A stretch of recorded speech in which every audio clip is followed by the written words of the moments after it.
1850 715 815. Hello, good afternoon, and you're very welcome to Liveline. And 51551 is our text number. Aideen Urel has contacted us from the Irish Council of Bloodsports. Aideen, good afternoon. Yeah, good afternoon, Joe. Irish Council Against Bloodsports, yeah. Yeah. What we've discovered is really shocking and appalling. Mm-hmm. We discovered through the Freedom of Information, we sought a request, we heard that the Department of Arts Heritage, the National Parks and Wildlife Service, were using what are called Larsen traps to trap birds, like magpies and grey crows, in their curlew conservation project. No. And we sought under Freedom of Information for all documents relating to this. And when we got them, we were utterly shocked to think that Birdwatch were involved in this, and that they had gotten a contract from the national parks to get these traps and trap magpies and crows. And tell us about the Larsen traps, They're Aideen. dreadful, Joe. These traps are wire cages, and they vary in size depending on the target species. For magpies, it would be 2'6" by 2'6" by 12 inches, and for grey crows, there are two types, and they would be about 3 feet average. By 3 feet. And in these traps, they have there's an inner compartment, which is for what is called the decoy bird. The decoy bird is, they trap, say, a magpie or a grey crow, and they put it into this compartment, and it's there to lure in one of its own kind, and what they would do is they would take maybe a grey crow or a magpie from another territory and put it into this trap. Okay.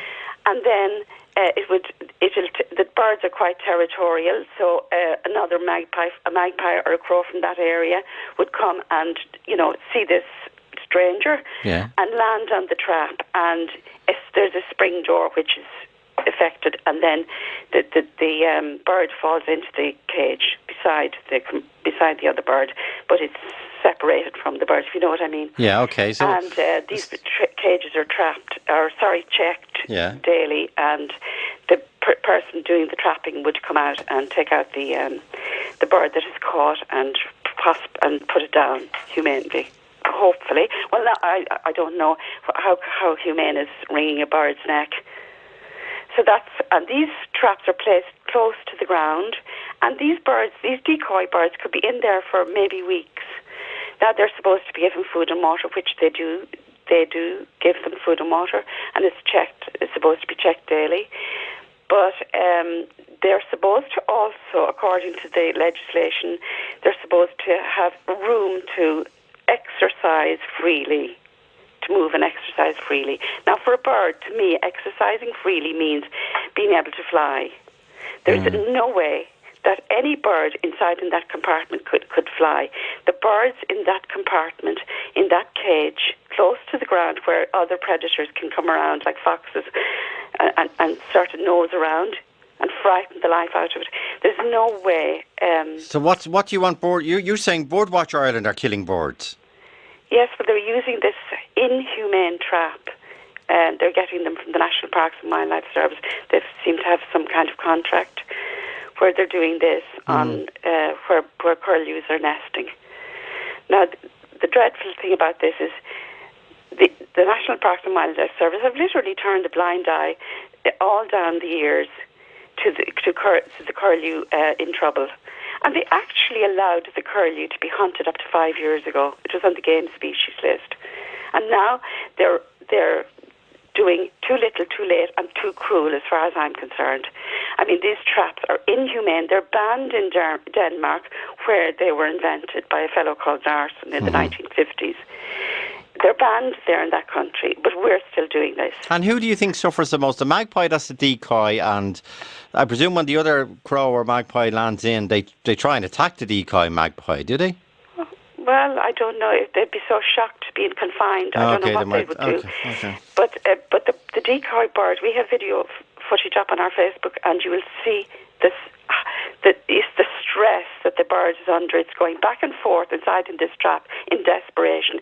It's appalling to watch, Joe. Okay, a bird imprisoned like that. I mean, it couldn't be more cruel. And to think that Birdwatch are doing this. Well, Aideen, do you think those? Okay, leave aside the Larsen trap for the way they're trapped. Do you agree that these birds should be culled? Well, Joe, I mean, it's not going to have any effect. It's unsustainable to be doing that. To say, I mean, the curlew has been allowed to go. Okay, no, but do you think the birds like this? They're also trapping foxes with wire snares. Heavy-duty wire snares have also been ordered from the national parks to trap foxes, and other species get caught in these.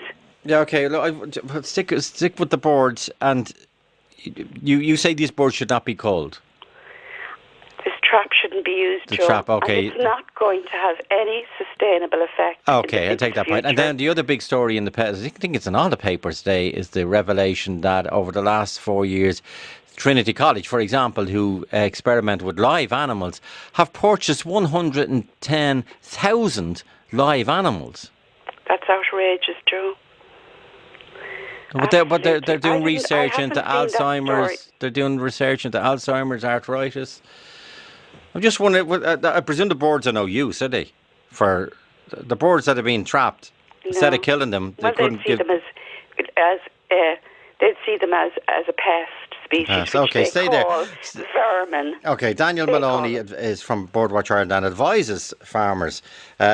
You're familiar with this trap, Daniel? I am, Joe. Okay, and have you deployed them? I have myself in the past, indeed, in certain circumstances. And what parts of the country? Well, we're based here up in Donegal, but now with this new curlew conservation programme, Birdwatch Ireland does have several predator control operatives working in different parts of the country, and they are using these particular traps. Okay, and how do they work? Is it as Aideen said? It's something similar. So a decoy bird or a call bird is used in the compartment of the trap, and it is used as a lure for territorial birds in the area. Okay. They come down basically to try and chase off this intruder, and as a consequence, go into the trap. And they're in a separate compartment to the intruder, as they see. They're in a separate compartment, yes. And do they then try and attack the intruder? Generally, when they're caught, then they won't. They'll try and get out for the first few minutes, but after a couple of minutes, generally they sort of just sit there quietly in the corner of the cage. Okay, so then you come along? Yep. And what do you do? So basically, the bird then is taken out of the trap and dispatched of humanely, as quickly as possible, which is done, in an instant, really. How is that done, Daniel? The bird is taken out generally with your left hand, and then it is gripped from your right hand. You hold the bird's wingtips, its legs and its tail. It's pulled out of your left hand and then hit over the head with a blunt instrument. So it's over and done with very, very quickly, What would be a blunt instrument? It could be, a fence post or something similar. Okay. Would you swing it? Would you swing the bird against something to kill it? No, it's just drawn out of your hand and just, as I said, hit very, very fast over the back of the head. So it's over and done in an instant. The bird doesn't cause any. And how many do we know have been killed? Well, exact figures would vary, from county to county, and site by site. So, some of the upland sites where we've got breeding curlew, you could be talking single figures. Where some of the lowland sites, it just, as I said, it varies very much on the site. But Aideen's point is, does it make a difference to the crow or the magpie population? From the last bird atlas, has shown huge increases in corvid numbers, exceptionally high densities of rooks and hooded crows in particular, and these again have, certain populations of birds have already been decimated by the environmental change. So, in terms of numbers of corvids declining with the use of Larsen traps, that just wouldn't be the case. These traps are used at particular times of the years, generally from March through to July, which would be the breeding wader season. And as I said, in terms of populations, it's not having any impact on corvid numbers. Okay, and corvids are crows, ravens, jackdaws, magpies, that family of birds, is it? Yeah, well, it's predominantly hooded crows and magpies that's targeted. Okay. And is there any other way of killing them? Well, there is other methods, but it's just in terms of practicality, Larsen traps would be the most humane method and the most productive method. Aideen? Humane? Joe, I can't believe that gentleman is calling that humane. To put a bird in a cage, leave it there for weeks, and the stress that it's under, by no stretch of, by any standards for animal welfare, that is not humane. And he's so casual about it. I can't believe it. He's so casual describing that. It's appalling that Birdwatch would engage in that kind of carry-on. I can't believe it. And he's so cool and calm about it. It's shocking. Sorry, Dean. This is something that we generally don't like to do this. You know, it's an unfortunate evil that unfortunately it must take place to conserve birds like, you know, breeding curlew, which are in huge decline. You know, over 80% decline. That is not going to be sustainable into the future. It's not going to work. It's not going to work. The only thing that's going to work is that the bird's habitat, to be reinstated. We agree. To work on that. And killing other birds in cages in a humane manner is not the way to do it. And Daniel, how long have you got this contract from the department? Sorry, Joe, just in the mention about what Aideen was saying there, we totally agree with what she was saying. This is a short-term measure while other habitat measures are taking place. You know, it's a desperate measure that we don't take lightly. You know, as you said, Aideen, it's increasing the bird's habitat, it's habit restoration, it's predator fences that we're also doing. But Daniel, just to come back, you Birdwatch Ireland, did you tender for the contract? We did. Okay, so you you were willing to do the work. We're willing to do the work, but as I said, it's an unfortunate evil that just has to take place. And how long is the tender for? It's actually just a yearly basis now. So okay. So for the next year. Have any other animals got trapped in these Larsen traps?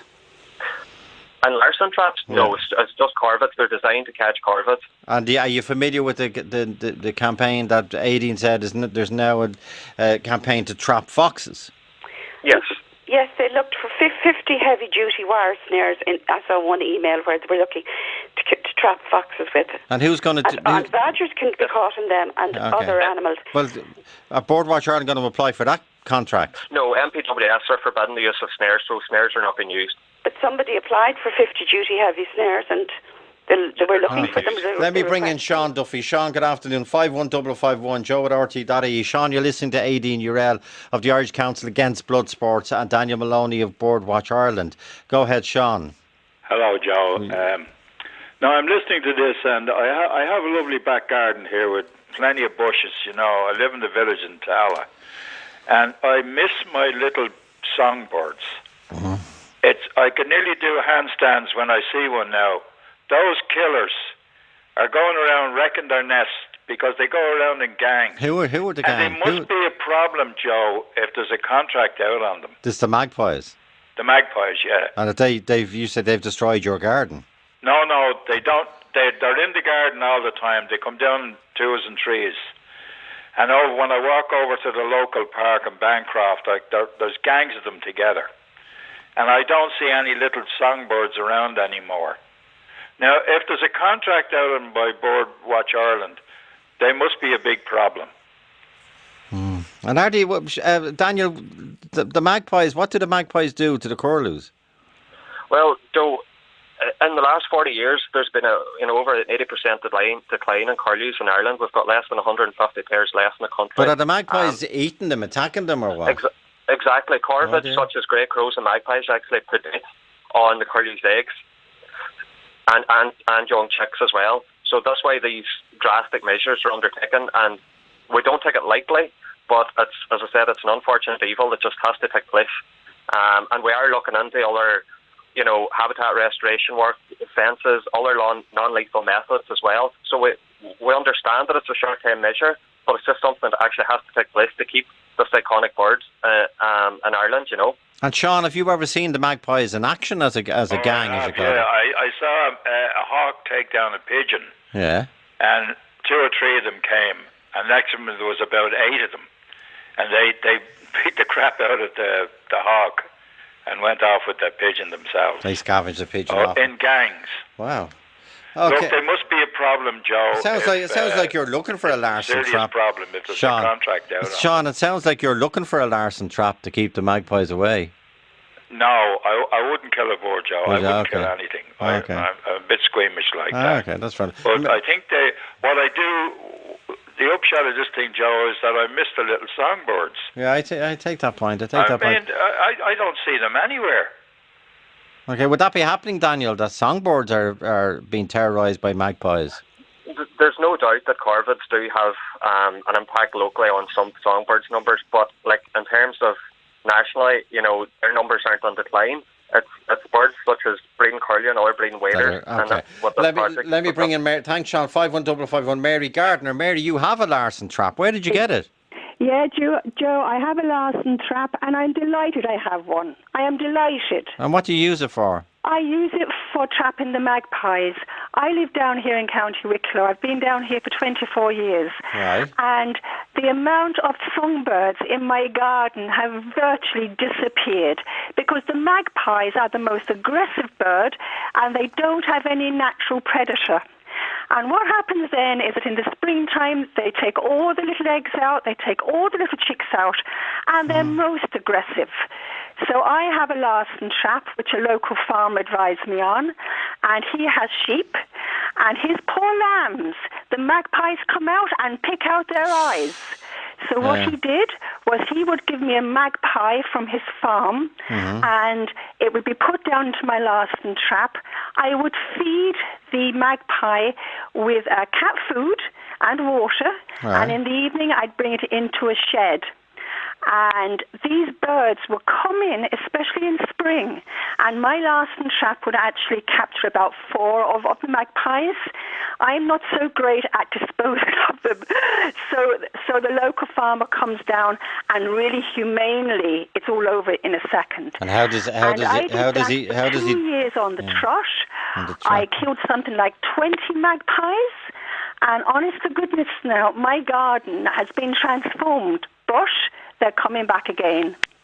So will you reactivate your? Well, unfortunately, yes. I mean, if they had a natural predator, well, that would be grand. Like, let's say a pine marten or something like that. But they are so aggressive. They are so vicious that it means, what choice do I have? I think you have to be sensible about these things. And that is well, Aideen. By the way, how does the farmer kill them? Well, he comes down and he has like a little wire hook, and he just now these birds would take the hand off you. They're so vicious. Okay. He comes down, he just gets them, and he just puts the hook around, and that's it, gone. And the actual songbird, as they call it, does not last for weeks and weeks. That's untrue. The most that the songbird, the other magpies from somewhere else would last, is about 7 to 10 days. And they're fed and watered all the time. And what do you do with the decoy bird after their work is done? Yes. What do you do with the decoy magpie? Well, once the magpie itself dies, it will go back up to the local farmer, and actually the foxes get it and eat it, and there you are. You have, But do you follow me? But Mary, no, sorry, the point. But the decoy magpie that was doing all the work for the 7 to 10 days. Yeah. How is that bird rewarded at the end? Well, he's by not, death, because what happens by being thrown to the foxes. Yes, what happens at the end of the 7 or 10 days, the actual magpie itself dies. It dies. What, it dies in the cage? It dies in the cage. From what, exhaustion from flapping up and down, or? I suppose so, yes. And then that bird then goes back up to the local farmer, and of course the foxes get it.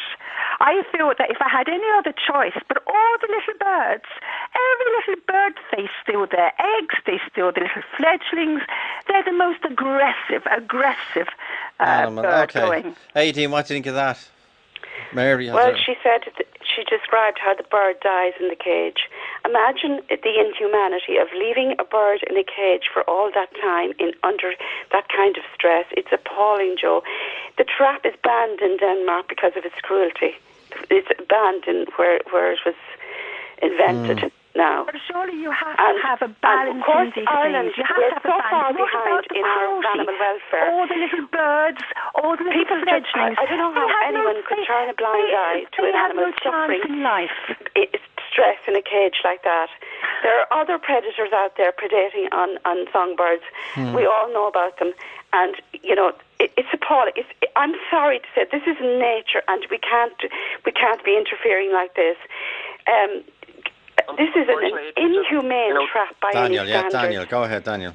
Unfortunately, you're just talking, about nature there. It's through human activity that birds such as curlew, are under danger of extinction in Ireland. So, the problem with that was caused by allowing the bogs, turning a blind eye. The National Parks and Wildlife Service turned a blind eye and allowed the bogs to be the special areas of conservation to be desecrated.